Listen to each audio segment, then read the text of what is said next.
हाँ जी, मेरे CA foundation के प्यारे भाई और बहनों, उम्मीद करता हूँ आप सब बहुत अच्छे होंगे। ये वीडियो स्पेसिफिकली उन स्टूडेंट्स के लिए है जो सीए फाउंडेशन दिसंबर 23 वाले एग्जाम को अनफॉर्चुनेटली क्लियर नहीं कर पाए हैं। And one of the main reason clear ना कर पाने का इज लॉ। मैक्सिमम बच्चे जो फेल हुए वो लॉ के सब्जेक्ट में फेल हुए। एंड काफी लगातार क्वेरी आ रही थी कि सर आपका एग्जाम ओरिएंटेड बैच कब आ रहा है। So here I am. मैं यहाँ पे 4 मुद्दों में बात करने वाला हूँ। पहला कि भाई न्यू सिलेबस पे क्या क्या बदलाव हैं, ओल्ड सिलेबस से अब जब न्यू सिलेबस जा रही है, क्योंकि जून 24 is all about new syllabus. तो न्यू सिलेबस में क्या क्या बदलाव है सर, यानी कि पुराने और नए में क्या डिफरेंस था।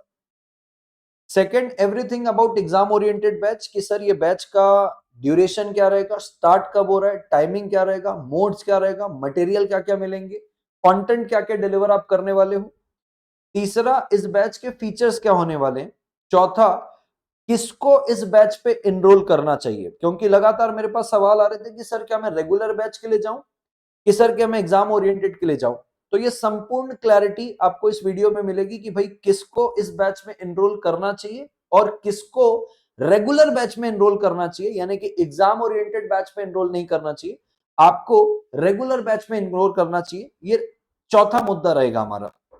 तो टाइम वेस्ट के बिना शुरू करते हैं दोस्तों। सबसे पहले बताना चाहता हूं, CA foundation business loss paper number 2 new syllabus की अगर बात करें तो जितना मैंने, अगर आप देखोगे 1 से लेके 7 तक में जितना मैंने येलो से हाईलाइट किया है, ये आपका एडिशनल पोर्शन है।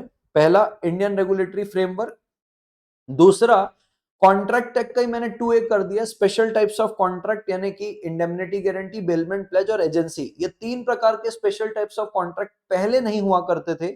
पहले सिर्फ और सिर्फ आपको कॉन्ट्रैक्ट टैग का सेक्शन 1 से लेके 75 पढ़ना होता था, बट अब आपको 124 से लेके 238 के भी सेक्शंस इस पे ऐड कर दिए गए हैं, that is special types of contract. Sale of goods act, partnership, LLP companies, ये एज इट इज है। एक और जो बदलाव आया है वो है नेगोशिएबल इंस्ट्रूमेंट एक्ट 1881। तो यारो देखा जाएगा तो आपको 3 नए टॉपिक बोल लो या 3 नए एक्ट बोल लो जो आपको पढ़ना है। एक्ट तो नहीं बोल सकते पहले वाले को, क्योंकि उनकी वो इंडियन रेगुलेटरी फ्रेमवर्क है। Different ministries, different courts, sources of law और अलग अलग रेगुलेटरी अथॉरिटी के बारे से बेसिक बताया चैप्टर नंबर 1 पे। 2A आप स्पेशल टाइप्स ऑफ कॉन्ट्रैक्ट बोल लो, और एक चैप्टर नंबर 7 बोल लो जो नेगोशिएबल इंस्ट्रूमेंट एक्ट 1881 है। ये जो 3 हाइलाइटेड सेक्शन है, यही आपको पढ़ना है, जो कि आपके ओल्ड सिलेबस में नहीं था। ये आपको एडिशनली पढ़ना पड़ेगा न्यू सिलेबस में, यानी कि जो एग्जिस्टिंग तो एज इट इज है, उसके अलावा जो एक्स्ट्रा चीजें आई है। और जो सबसे बड़ा बदलाव ये है कि पहले ओल्ड सिलेबस में आपका 60 मार्क्स का लॉ था, 40 मार्क्स का आपको बीसीआर आता था, जिसको इंग्लिश वाला पोर्शन बोला जाता है। यहां पे आपको 100 मार्क्स का लॉ है। तो थोड़ा सा सोचिए, जब 60 मार्क्स में इंस्टीट्यूट बारीक बारीक पॉइंट्स में खेलकर ट्रिकी क्वेश्चंस बनाता था, तो अब तो इंस्टीट्यूट के पास 100 मार्क्स का एक समुंदर है, जिसमें एक स्कोप बढ़ जाएगा लॉ का, कि सारे क्वेश्चंस लॉ के हैं और डेप्थ भी कहीं ना कहीं बढ़ेगा, ऐसा मुझे अनुमान है। ये सिलेबस के बाद अगर मैं आपको बताऊं कि हर सब्जेक्ट के हर चैप्टर के बाद मैंने मार्क्स लिखे हैं, कि इंडियन रेगुलेटरी फ्रेमवर्क 5 मार्क्स का, कॉन्ट्रैक्ट एक्ट 20 से 30 मार्क्स का आएगा, सेल ऑफ गुड्स एक्ट 15 से 20 मार्क्स का, पार्टनरशिप भी 15 से 20 मार्क्स का, एलएलपी 5 से 10 मार्क्स का और कंपनीज एक्ट 15 से 20 मार्क्स का। सर ये वेटेज आपने अंदाज लगाया? नहीं, इंस्टीट्यूट ने जो आपको वेटेज बताया सब्जेक्ट वाइज, मैंने वहीं से निकाला। हर एक्ट के बाजू में देखो उन्होंने वेटेज बताया, उसी वेटेज को मैंने नंबर्स पे कन्वर्ट किया है। राजा आगे चलते हैं, ये हो गया सिलेबस के बारे से कि आपको क्या पढ़ना और क्या वेटेज है। अब अगर एग्जाम ओरिएंटेड बैच के बारे से बात करें तो राजा, न्यू सिलेबस के लिए एग्जाम ओरिएंटेड बैच हमारा शुरू हो रहा है 20 फरवरी से। टाइम रहेगा सुबह 8 बजे से लेकर 10 बजे तक, रोज 2 से सवा 2 घंटे हमारी क्लास चलेगी। 40 दिन का ये बैच रहेगा, टोटल 80 घंटे के आपको इस पे लेक्चर मिलेंगे। सबसे पहले ये क्लियर कर देना चाहता हूं कि सर एग्जाम ओरिएंटेड बैच का मतलब क्या, कि क्या आप यहां पे कंटेंट को कॉम्प्रोमाइज करने वाले हो? The answer is no. एक ही डिफरेंस रहेगा रेगुलर बैच और एग्जाम ओरिएंटेड बैच में, कि अगर मैं रेगुलर बैच में 1 की स्पीड में पढ़ाता हूं तो मैं एग्जाम ओरिएंटेड बैच में 1.5 की स्पीड में पढ़ाऊंगा। कंटेंट सेम रहेगा, same concept, same content, same questions discuss होंगे जो रेगुलर क्लास में होते हैं, बट 1.5 की स्पीड पे। आगे अगर बढ़ू मैं मोड्स की अगर बात करूं तो तीनों मोड्स में हमारे क्लास अवेलेबल है। चाहे फेस टू फेस आपको आना हो तो you are most welcome to prestige point Pune. Prestige point Pune is a commercial complex जहां पे आपके भाई का ऑफिस सेकंड फ्लोर में है, office number 88।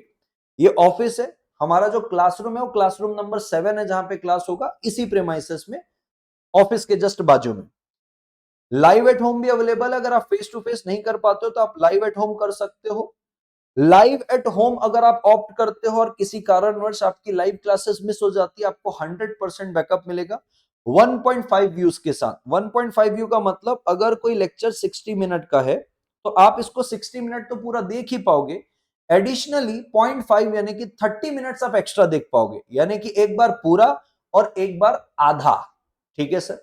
Android mobile, Windows laptop और एप्पल के मोबाइल पे ये लेक्चर्स लाइव एट होम में चल जाएंगे।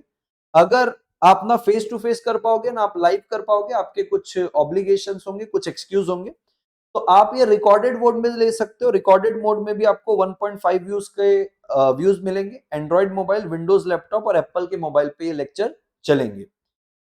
मटेरियल की अगर बात करूं तो आपको दो मटेरियल इसमें मिलेंगे, एक कंसेप्ट प्लस चार्ट बुक, यानी कि एक ही बुक के अंदर कंसेप्ट भी है और एक ही बुक के अंदर चार्ट बुक भी है, ये मैं अभी आपको दिखाऊंगा। और दूसरा आपको मिलेगा बुल्स आई बुक। आप जैसा कि जानते हैं ओल्ड सिलेबस में मेरा जो लास्ट एडिशन था बुल्स आई का वो 5th एडिशन था। ये न्यू सिलेबस की पहली बुल्स आई बुक है। इसको हम प्यार से क्वेश्चन बैंक बोलते हैं और इस पे सारे एज इट इज, जैसा कि आप जानते हैं, past exam paper, MTP, RTP सब कवर है। इवन इसमें एडिशनली इंपॉर्टेंट क्वेश्चन जो मुझे लगता है आ सकते हैं वो भी है। स्पेशल टाइप्स ऑफ कॉन्ट्रैक्ट जो नया आया है उसके तो भरमार क्वेश्चन डाले, कहीं से भी क्वेश्चन पूछ ले उसी बुक से आएगा, इतिहास गवाह। आप पिछला रिकॉर्ड देख सकते हैं। तो ये दोनों बुक आपको मिलेंगे। ये दोनों बुक मैं आपको दिखाना चाहता हूं। ये है आपकी चार्ट एंड कंसेप्ट बुक। ये आपको ऑल 7 चैप्टर्स की चार्ट एंड कंसेप्ट बुक मिलेगी। कुछ इस प्रकार से ये चार्ट एंड कंसेप्ट बुक पूरी फ्रेम है। कोई भी दिमाग में जोर नहीं डालना है, सारी चीज खोल के आपके सामने रखी हुई है। यही आपकी चार्ट बुक है, यही आपकी कंसेप्ट बुक है, सारे कंटेंट इसी के अंदर है, कोई भी चीजें कॉम्प्रोमाइज इसके अंदर हुई भी नहीं है। चार्ट बुक भी यही है, कंसेप्ट बुक भी यही है, क्योंकि इस पे कंसेप्ट भी लिखे हुए बट चार्ट के फॉर्मेट में लिखे हुए। ये सेम चीजें हम अपनी क्लास पे भी रेगुलर क्लास में बनवाते हैं और सेम चीजें हम आपको प्रोवाइड कर रहे हैं अपने एग्जाम ओरिएंटेड बैच में। यही बुक हम अपने रेगुलर बैच में देते हैं और यही बुक हम अपने एग्जाम ओरिएंटेड बैच में दे रहे हैं। तो ये एक बात की गवाही देता है कि भाई कंटेंट में कहीं कॉम्प्रोमाइज नहीं होगा, क्योंकि मटेरियल सेम यूज हो रहा है रेगुलर बैच में भी और एग्जाम ओरिएंटेड बैच में भी। तो ये आपको कंसेप्ट एंड चार्ट बुक मिलेगी। इसके अलावा अगर मैं आपको बताऊं तो आपको मिलेगी मेरी बुलसाई बुक जो कि न्यू सिलेबस की है। ठीक है जी। इस पे अगर आप देखोगे तो सारे डिटेल में सारी चीज दी है। अगर कोई एक टॉपिक है, सपोज कर लो मैं बात करता हूं invitation to offer versus offer, या इसकी एक ही टॉपिक के जितने क्वेश्चन है सारे क्वेश्चन एक जगह। ऐसा नहीं कि एक क्वेश्चन क्वेश्चन नंबर 1 में इनविटेशन टू ऑफर का, फिर अगला क्वेश्चन क्वेश्चन नंबर 4 पे, सारी की सारी चीजें इंडेक्स में आप सामने देख रहे हो। कोई एक टॉपिक है, कोई एक सेक्शन है, उसके संबंध में जितने भी क्वेश्चन है वो एक साथ आपको मिलेंगे। इस पे सारे सातों के सातों चैप्टर के आपके क्वेश्चन बैंक कवर है, सारे के सारे। और जो भी एक टॉपिक रहेगा, जैसे सपोज करो एग्जांपल के लिए मैंने लिखा invitation to offer versus offer, तो invitation to offer versus offer के लाइन से एक टॉपिक के नीचे क्वेश्चन रहेंगे, एक्सपेक्टेड क्वेश्चन भी यही है। ऑफर की बात करें तो लाइन से ऑफर के सारे क्वेश्चन यही रहेंगे, यानी कि जो भी टॉपिक है, जो भी सेक्शन, उनके संबंध में जो क्वेश्चन वो साथ में ही है। आपको डिटेल में इंडेक्स में सारी चीजें सच के मिल जाएगी। तो एक आपको मिलेगा ये क्वेश्चन बैंक, एक आपको मिलेगा हमारा कंसेप्ट प्लस चार्ट बुक, जो कि सेम बुक हम रेगुलर वालों को भी प्रोवाइड कर रहे हैं, वही बुक हम एग्जाम ओरिएंटेड में प्रोवाइड कर रहे हैं। वापस आते हैं मटेरियल के बाद अगर बात करें फीचर्स की, भाई साहब 100% कंसेप्चुअल क्लैरिटी मिलेगी, क्योंकि बिना कंसेप्चुअल क्लैरिटी के ना रिवीजन का कोई अर्थ होता है, ना राइटिंग प्रैक्टिस का कोई अर्थ होता है।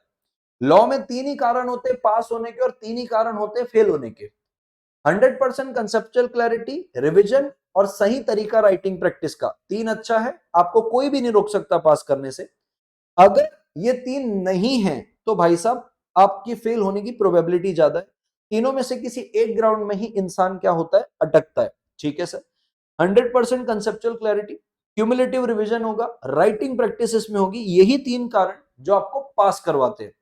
स्पेशल फोकस किया जाएगा न्यूली एडेड टॉपिक्स में, क्योंकि ये आपने पहले कभी नहीं पढ़ा है, तो इसको एज गुड एज एक रेगुलर क्लास में जैसे हम पढ़ाते हैं इसको वैसे पढ़ाएंगे, क्योंकि आप इसको ऑलरेडी नहीं पढ़े हुए। तो स्पेशल फोकस रहेगा न्यूली एडेड टॉपिक में, जैसे नेगोशिएबल हो गया, इंडियन रेगुलेटरी फ्रेमवर्क हो गया, और स्पेशल टाइप्स ऑफ कॉन्ट्रैक्ट हो गया। तो कॉन्ट्रैक्ट तो वैसे इंस्टीट्यूट का फेवरेट टॉपिक है, और अलग से आपको जो 3 स्पेशल टाइप्स ऑफ कॉन्ट्रैक्ट दिए हैं उस पे स्पेशल फोकस, नेगोशिएबल में स्पेशल फोकस, और इंडियन रेगुलेटरी फ्रेमवर्क में, क्योंकि आप ऑलरेडी इसको पहले नहीं पढ़े हो। सेक्शन आपके टिप्स पे होने वाले हैं इस पे। ठीक है सर, आगे बढ़ के लेते हैं कौन से स्टूडेंट इस बैच पे एनरोल कर सकते हैं।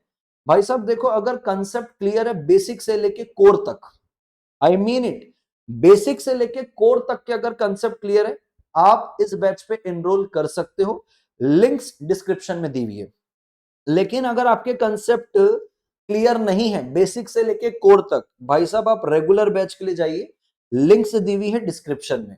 सर रेगुलर बैच में ऐसा क्या होगा? भाई साहब प्यार मोहब्बत से स्लोली स्लोली ग्रेजुअली ग्रेजुअली लिखा लिखा के रेगुलर क्लास में पढ़ाते हैं, इसलिए उसमें समय ज्यादा लगता है।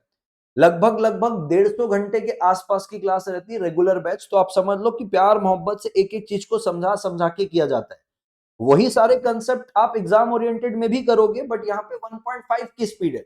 तो हो सकता है कि उस स्पीड में आपका दिमाग प्रोसेस ना कर पाए कोई कंसेप्ट को, आपका दिमाग शायद उसको कॉम्प्रोमाइज कर जाए। मैं तो पूरा पढ़ाऊंगा, क्योंकि स्पीड रहेगी 1 से लेके 1.5 की।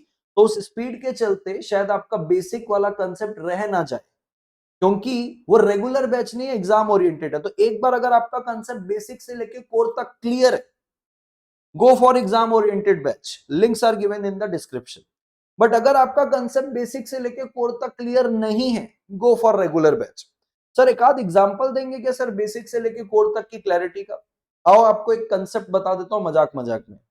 अगर मैं आपको बोलता हूं मैं अकेला अर्जुन छाबड़ा सेक्शन 8 कंपनी बनाना चाहता हूं, क्या मैं बना सकता हूं?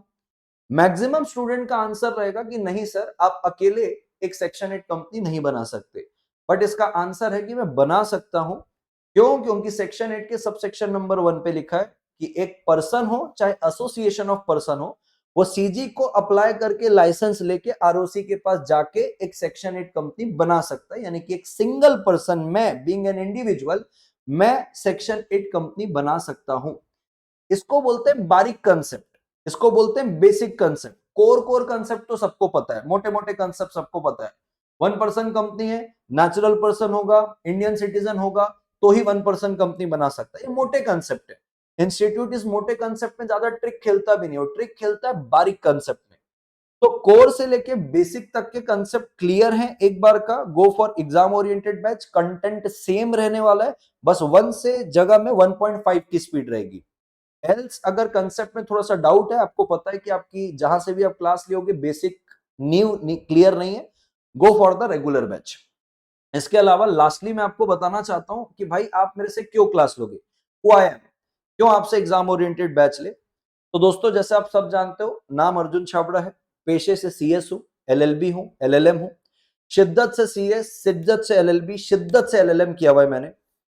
हमने एलएलबी और एलएलएम में शिद्दत से जजमेंट राइटिंग सीखी है। अभी मैं जुडिशरी के एग्जाम के लिए प्रिपेयर कर रहा हूं, सिविल जज के एग्जाम के लिए, वहां पे भी हमारे मेंस के एग्जाम में हमको जजमेंट राइटिंग सिखाई जाती है। तो एक एक शब्द कहां यूज करना है, कैसे यूज करना है, हमको फूक फूक के ये सिखाया गया एलएलबी में भी और एलएलएम में भी। और सेम चीज मैं भी कर रहा हूं।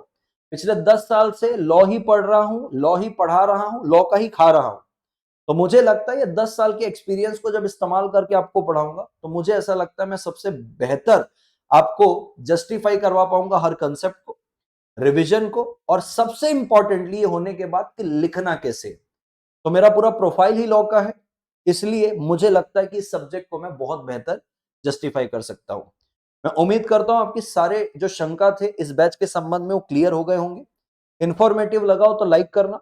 जिस दोस्त को इस वीडियो की जरूरत है, जो कि डिमोटिवेट होकर रखा हुआ है कि यार लॉ की वजह से मैं हर वक्त रुक रहा हूं, अभी तक मेरे पास पहुंच नहीं पाया, उसको इस वीडियो को पहुंचा देना उस बच्चे के पास, ताकि उसका भी भला हो जाए और थोड़ा सा मेरा भी भला हो जाए।